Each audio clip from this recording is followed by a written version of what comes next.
Welcome to the synthetic universe, forest view.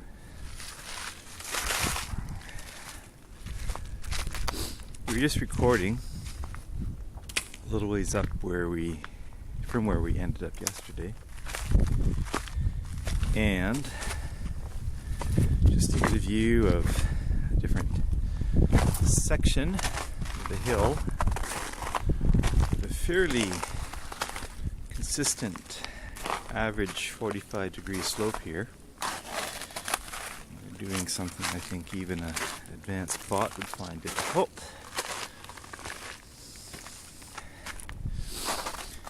And we're just trying to keep roughly across,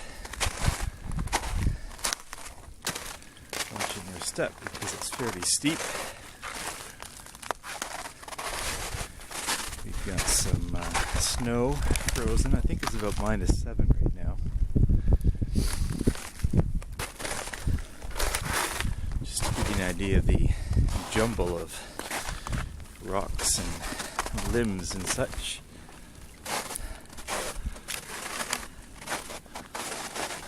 Just watching my step and not the camera.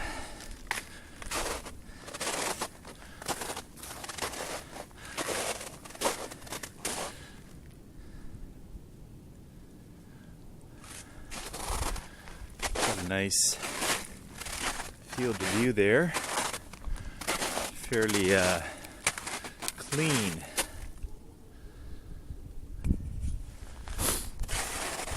So we'll just carry on around and start the camera if we happen to see something interesting. Do a more thorough review later.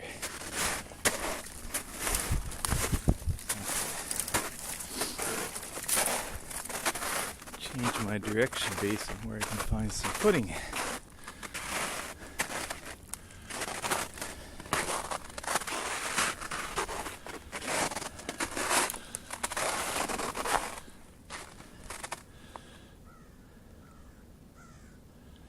That looks somewhat artificial.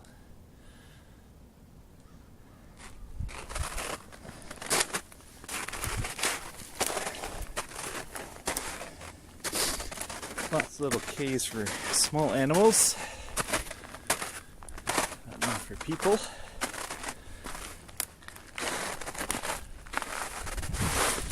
Some depressions we probably should watch out for.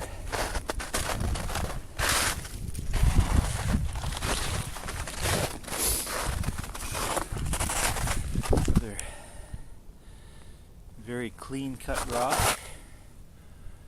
Darkened, a little bit of algae and dimpling on the top.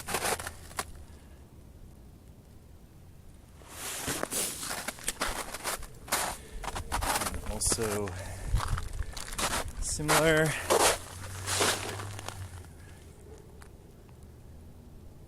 rock that fell vertically.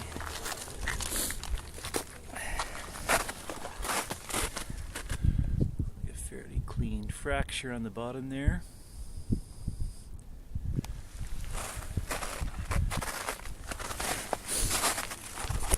Just a random jumble. Again, the top free part is several hundred feet away, and there's no logical explanation for this right here.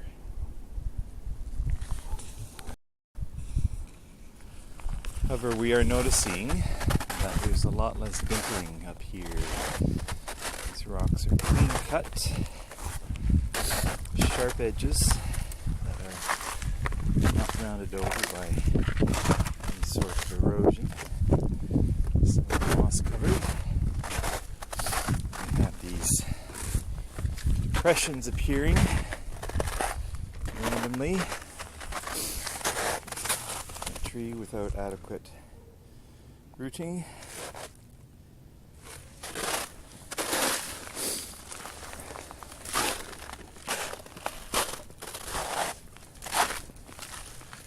Quite possibly the water will seep through and go down below.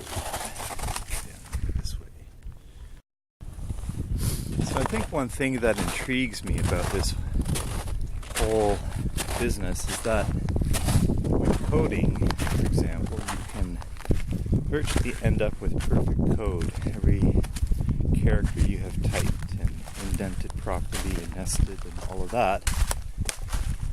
And you end up with a mindset that is similar to that. Here we have just lots and lots of random stuff, and if you were to try to imagine what forces acted on any one piece, get it to where it was, it would be very difficult to reverse engineer that.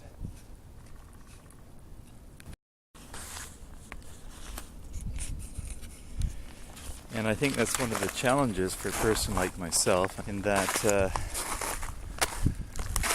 where I grew up, we had pretty not much undulating soil with moderate hills. A little bit to the south we had sand, flat, prime tobacco on that. Where we lived, we grew mostly corn, beans and wheat. And some of the dairy farms, they grew hay. So good farm country, predicated on the fact that the soil was often rich, a lot of humus, a loam or clay loam. We had some muck in the back, which was more or less marsh that had turned into farmland.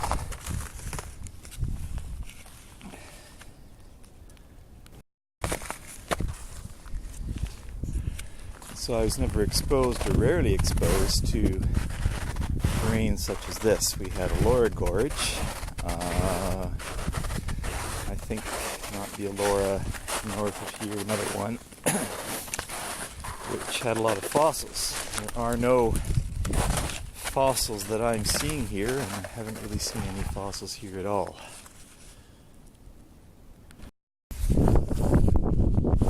So if this was the bottom of a lake, riverbed at one point,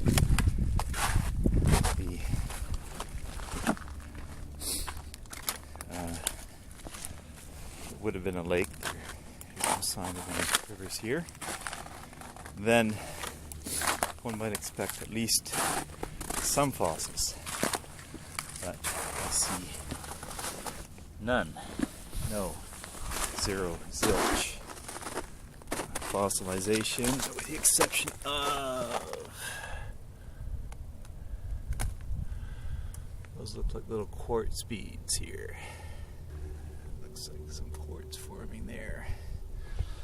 So again, I am a naive observer, looking at this through the eyes of a coder, trying to play back in my mind the events that caused these various bits and pieces to land up where they did.